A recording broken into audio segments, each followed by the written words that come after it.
I have a very powerful idea I want to share with you that helped me make $100,000 in personal income my first year that I did it. This is personal income.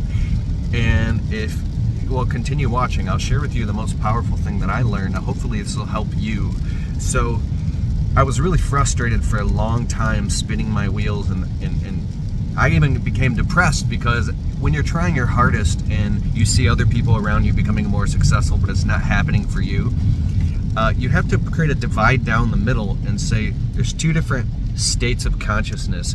One is where you let your emotions and your feelings, which are very valuable, run your life and your business, and your gut feeling and intuitions are very, very, you can't discount that. But the other thing is making data-driven decisions, saying what do the numbers say, what does the data say, what do the facts say, and then letting go of certain strongholds that you have. You might be holding on to a position. There's something called sunken cost. It's where you put so much time and effort and thought and energy into something that you feel like you got to keep doing it just because you're so obsessed with that thought. But that thought might only be true for you, and it's not true in the data. So you have to loosen your grip and let go of some of your ideals and just rely on the data. And you can do that by tracking your numbers and data, but also by getting around other successful people who have walked through the minefield and who have been through all this crap, and get around them, get coaching from them, become friends with them. Excuse me, wrong tube. And then what will happen, like iron filings to a magnet, you will begin to reorient your focus and just by being around successful people. So the next thing was, I've said his name so many damn times. I was on the phone with Joshua Latimer once, and I said, man, I want to hit 100 grand in personal income. He goes, well, just ask yourself this question. Is what I'm going to do right now going to get me closer to? So is this decision going to get you closer to or further away from 100 grand this year, right? I don't know what your profit margin is. Let's say you make a 25% net profit. Let's say you make a 50% net profit. Whatever that is for you, and maybe way more if you're a solopreneur, right? You may make upwards of a 70% net profit. I don't know. But ask yourself, here it is this thing I'm doing right now going to get me closer to or farther away from 100 grand? Now, when it comes to spending time with your family and things like that, of course your family comes first. So like God comes first, then your family, then all, there is a season, I think a 2 to 3 year period where you should be completely apologetically selfish and just go be obsessed 80 to 100 hours a week of just going through and learning all the lessons and falling on your face and falling on your sword and things like that. And I'm by no means, I don't know anything. I'm still learning myself. But one thing I have learned is that question, is this going to get me closer to or farther away from 100 grand? Then figure out your numbers, your man-hour rate, figure out your day rate. What do you got to make in your business to make this happen? Well, for me, it's $74 per man-hour right now, and it's a minimum of $1,100 in revenue per day. Can run the whole business and make it work. Just do that math and keep reflecting. Now, you want to make it like a rule that, okay, I can't get out of the truck unless I do this, all right?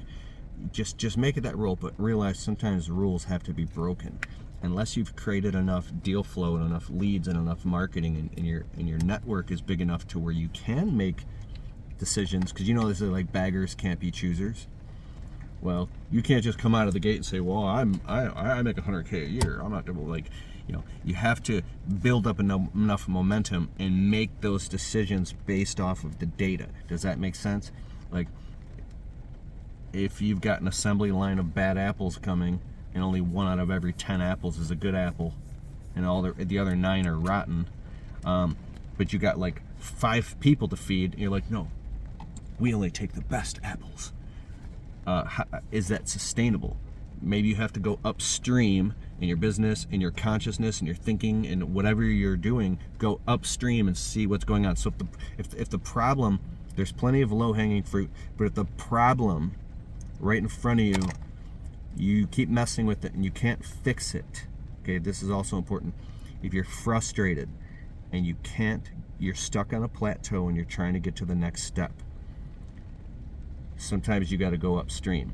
The upstream could be in your psychology, your relationships. You might have traumas and fears of stuff going all the way down to when you were like, I don't know, 5 years old. I have no idea. But we live in this whole cohesive quantum etheric soup. I do talk about crazy stuff like this. If you're into that crazy stuff, I have a whole other YouTube channel called I Am Ability. We're about to cross 5,000 subscribers, and I talk about all that crazy stuff. But it's true. In the world of commerce and business, if you're just a purely analytical, business-driven person, you could become a multi-millionaire, but also be a complete asshole who's reckless in your relationships and has no relationship with your creator, and you're totally unhealthy and you get diabetes and die at 50. Right? I believe being holistically balanced, like Tony Robbins talks about, if you have a wheel and then there's spokes, the different spokes of the wheel is the different areas of your life: faith, family, physical, finances, fitness, right? So you want to have some type of balance there, at least some type of balance. But in the beginning, if you're just a solopreneur and you're trying to hit 100K and you don't have any systems in the business or anything like that,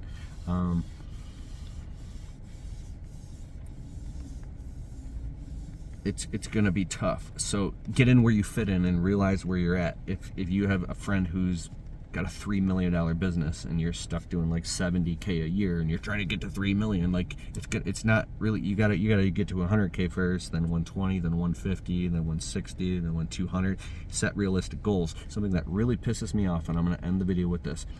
When I was only doing 100K in my business and revenue, and I wanted to get to 150 was my realistic goal for that year, the next year. And I wanted to do 50 grand, and grow each year by, 20, 30, 50%. To me, that felt comfortable and realistic. Like, I don't like a lot of risk. I like to, because I've lost everything, and I've had like 32 homes, and I've, grew up dirt poor, and I don't want to end up there. So I like to take calculated risks, right? That might not be you, but I would have friends around me say, like, why are you setting such small goals, man? Like, why don't you try to hit 1 million this year? And it was like, so the next thing is be very careful who you listen to and who you take advice from. Like, you might listen to Grant Cardone, and he has phenomenal advice. But he can tune you up so high and so fast that he'll have you going out there doing stuff that might be too big for your britches, where you could fall on your face really, really hard. But I also believe if you could let go of your entire egoic position and just let go and be completely present and just absorb what someone like a Grant Cardone or a Robert Kiyosaki is saying, you could actually tune like a tuning fork to their consciousness, and just being exposed to their personality and their way of thinking can tune you up so quick, you can actually graduate through the stages a lot faster and become successful a hell of a lot faster. So, but you got to be very present and make sure you're not building a house of cards, because it can collapse quickly. I think that the true experience, in learning, the pinnacle, the top of the pinnacle is actual physical, like, experience. When you go through the thing, you build a retaining wall, and then you mess up, and like you got to go back, and the customer's pissed, but you fix it. You stay up all night researching, and you got to pay for advice, and then finally you learn it. Like, you learn the hard lessons of why not to do things. I think that trying to skip steps in the process is risky. So how can you graduate through those steps faster? How do you speed up your consciousness? I'm obsessed with that question. Let me know in the comments if you know, because I don't know. But one thing I do know is if you constantly lean in the direction of keeping yourself uncomfortable, you can speed up that process. But if you ever find yourself... anyways, I'm done with this video. Let me know what you think in the comments below. I'm just really, really excited. This is an amazing year. Everything that's happened in the last couple of years is setting you up for success. And let me know if you're going to crack 100K this year, and ask yourself the question: is everything I'm doing right now going to get me closer to or farther away from 100K? If it's going to get you farther away, don't do it.